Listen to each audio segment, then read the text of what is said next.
Every single day, at every second of the day, there are a billion stories being told at the same time. I intend to find one of them.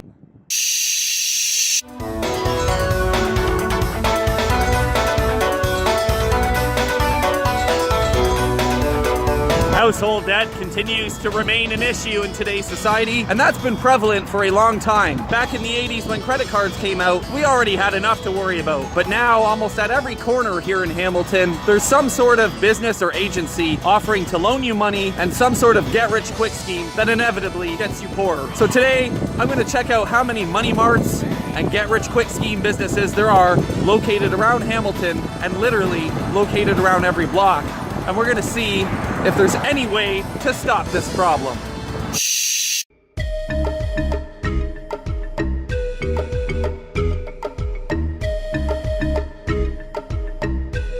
The Red Hill Plaza is home to a money mart, one of the rising debts problems in our society.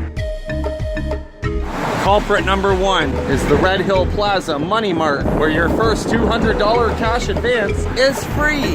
Nothing's free. Let's be honest with ourselves. How many cash monies and money marts are there compared to LCBOs? How many LCBOs are in Hamilton versus how many cash monies and money marts? There's literally quadruple the amount of cash loan places than there are LCBOs. Now here's a big sucker. Look at the size of this building. This is a cash money. And this one's advertising a $10,000 line of credit. Just look at the size of this castle. There's even apartments up top. Imagine living above debt where a payday advance is just below your fingertips.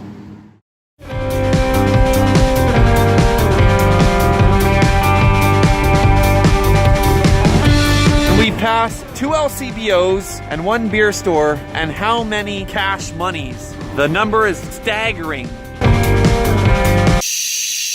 Check this one out across the street. It's called Fast Cash. I don't think it's open, but that's like a ma and pa kind of loan shop. I think if you go to that one, you're gonna get the loan sharks after your ass. Here's another brand that I haven't mentioned yet, and that's Cash For You. Conveniently located right beside a photo shop so you can have your photos developed while you're borrowing money and getting into debt. Cash For You is probably the strictest out of all of them. They have stringent requirements when it comes to lending money, multiple pieces of identification, as well as pay stubs, etc. The other ones are a lot more easy to hand out the money. So I don't know if that's a good thing or a bad thing. And look at this BS. Cash For You is even taking out giant billboard ads advertising that you can quickly borrow up to $15,000. Now, how many heroin addicts do you think can apply for that kind of loan? Probably not many, and it's probably false advertising. But hey, if it sounds too good to be true.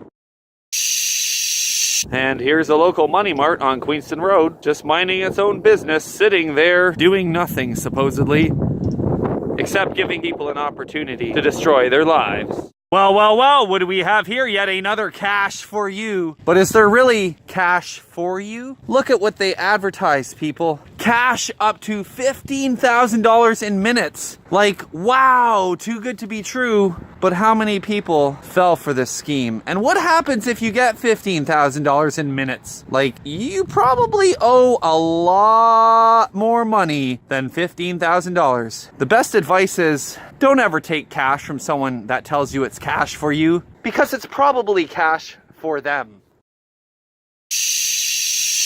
Between the Red Hill Plaza by Reed Street, all the way till about Kenilworth from Main Street, going around Barton Street, back to Reed, I've run into at least 5 different money loan buildings, and I know I missed a few. Conversely, between Center Mall to Reed, I've run into 2 beer stores and 2 LCBOs. So really, if you break down the numbers, there's an equal amount of alcohol distribution as there is payday loans thus far, but there's still more payday loan buildings. And like I said, I know I missed a couple. Let's keep looking. Let's go towards Stony Creek now and see exactly how many of the gentrified these cash money places are targeting.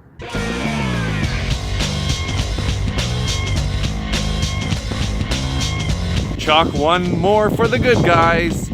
There's finally a beer establishment. Everybody's favorite location at Eastgate Square.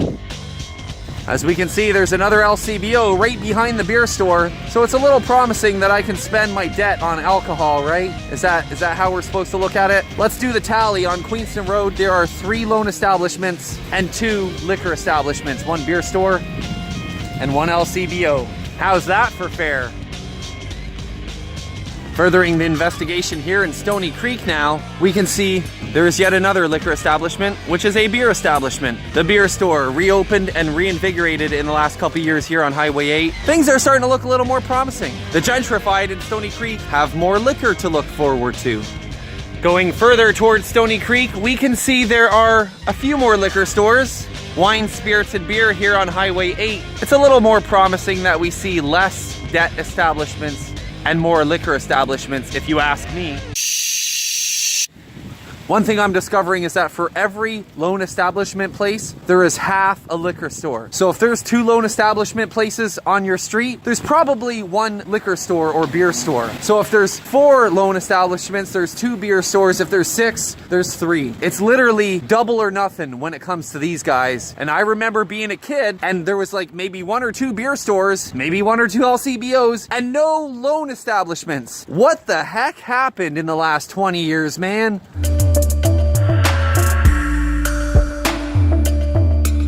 One of the common themes that we're noticing here on this episode is that for every couple of debt establishments, there's a liquor establishment. And I don't mean by coincidence, I mean directly across or in front of said establishment. Why do we need so much liquor for so much debt? Can't people just, I don't know, collect stamps or something? Imagine getting in debt for stamps. But unfortunately, because mental illness and addiction is prevalent in society, it's only natural that people who own these debt establishments take advantage of such realisms. Let's keep looking.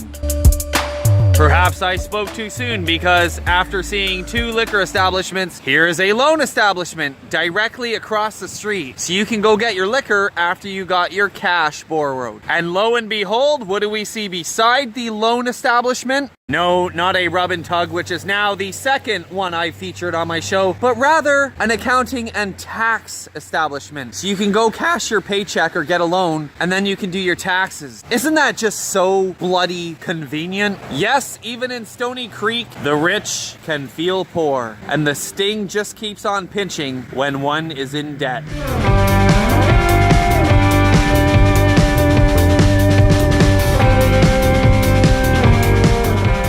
It appears my numbers at the beginning were just slightly off. It's pretty equal, the amount of debt services versus the amount of alcohol services. But still, a prevalent question in society remains, how many of these establishments do we truly need? While liquor is always fun, one has to claim responsibility when drinking, and so to it when borrowing money. If you find yourself in need of any financial help, please talk to your banker. I highly recommend staying away from these debt financial services because the only service is you giving to them. Reporting live on location, this is Chad Hogan.